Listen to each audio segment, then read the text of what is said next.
Meus amigos e irmãos, a paz do Senhor Jesus Cristo. Eu gostaria de te convidar a pegar a sua Bíblia, de preferência a Bíblia de papel. Salmo por número 27, verso 3. Eu quero compartilhar algo que o Espírito Santo falou comigo. Salmo por número 27, verso 3. Assim está escrito na minha versão: ainda que um exército me cercasse, o meu coração não temeria.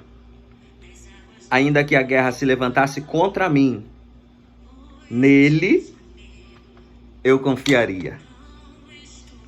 Salmo 27 é um dos salmos que Davi escreve.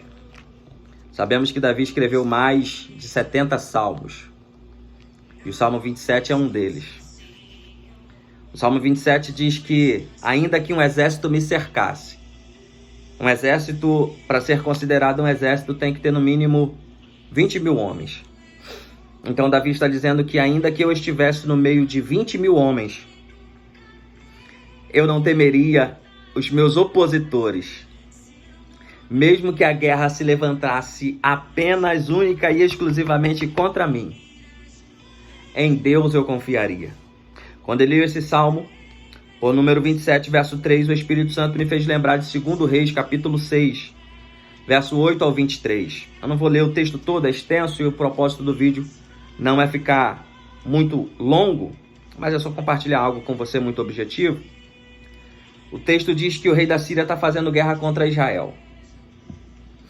E ele vai colocar emboscadas, ele vai colocar soldados em pontos estratégicos. E Deus vai dar ao profeta Eliseu a revelação, e Eliseu vai dizer para o rei de Israel: não, passa por tal e tal lugar. Depois você lê o texto, do verso 8 ao 23, 2 Reis 6, do 8 ao 23. E aí o rei da Síria vai ficar, a minha versão, disturbado, preocupado, e ele vai fazer uma pergunta: quem do meu exército é contra mim? Até quando vocês não vão me falar? Na nossa cultura aqui, carioca, brasileira, quem é o X9? Quem está passando informação? E aí o verso 12, um dos servos pede a palavra, e o rei permite que ele fale, e ele diz: não, ó meu rei, não, ó meu senhor, mas o profeta Eliseu, que está em Israel, faz saber ao rei de Israel as palavras que tu falas na tua câmara de dormir. Isso aqui é tremendo, porque Eliseu está sendo usado por Deus para dar livramento ao exército de Israel. Olha o Salmo 27, verso 3. Agora a guerra que era coletiva, porque a guerra da Síria era contra Israel. Verso 13, o rei vai dizer: vai aonde o profeta está e traz ele para mim. Então a guerra que era coletiva se transforma em uma guerra pessoal. E o texto vai dizer que agora eles vão em direção ao profeta Eliseu: ainda que a guerra se levantasse contra mim, nele eu confiaria. Verso 15, o moço de Eliseu acorda cedo, e quando ele olha ao redor, ele vê que eles estão cercados por um exército, corre até Eliseu, desperta e diz que os soldados estavam ao redor, e Eliseu, calmo, tranquilo, porque quem tem contato com o céu é diferente, olha para o seu moço e diz: calma, mais são os que estão conosco do que os que estão no mundo, mais são os que estão conosco do que os que são contra nós. A minha versão diz assim, verso de número 16, não temas, porque mais são os que estão conosco do que os que estão com eles.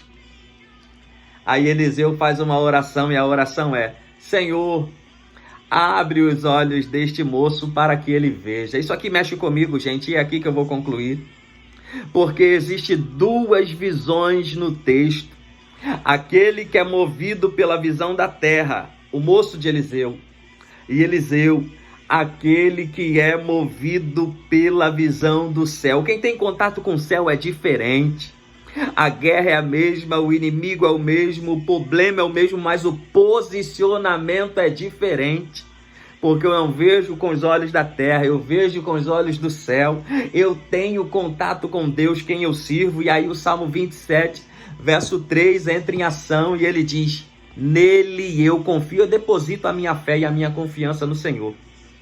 Esse é o primeiro devocional que eu libero para a nossa vida aqui, através desta plataforma, e eu quero te dizer que você deve tributar a sua fé em Deus, depositar a sua fé em Deus e crer que mais, lá na carta de 1 João, no capítulo 4, isso se repete, mais são os que estão conosco, ou maior, melhor dizendo, em 1 João 4, maior é o que está conosco do que o que está no mundo. Não devemos temer. Deixo para você e para sua meditação, leia o Salmo 103 também, que corrobora o que eu acabei de dizer. Eu quero finalizar orando com você, mas antes, alguém precisa ouvir essa palavra. Você que pode, compartilhe esse vídeo para que mais pessoas possam ser alcançadas. Feche seus olhos, eu quero orar com você. Amado e eterno bom Deus, nesta noite, teu servo, tua serva pode ver de manhã, de tarde, de madrugada, independente do horário. Eu quero elevar a minha voz a Ti e agradecer, porque eu sei, Pai querido e santo, que infelizmente nós temos opositores, temos. 1 Pedro capítulo 5 fala sobre um inimigo, nós também temos. Mas o importante não é focar na oposição e muito menos no nosso inimigo, e sim focar em Deus, aquele que nos escolheu e aquele que nos chamou. Devemos depositar a nossa fé em Ti, pois só assim viveremos milagre. Que Deus te abençoe e quem pode, compartilha esse vídeo para que mais vidas sejam alcançadas e abençoadas através do poder da palavra de Deus. Deus te abençoe.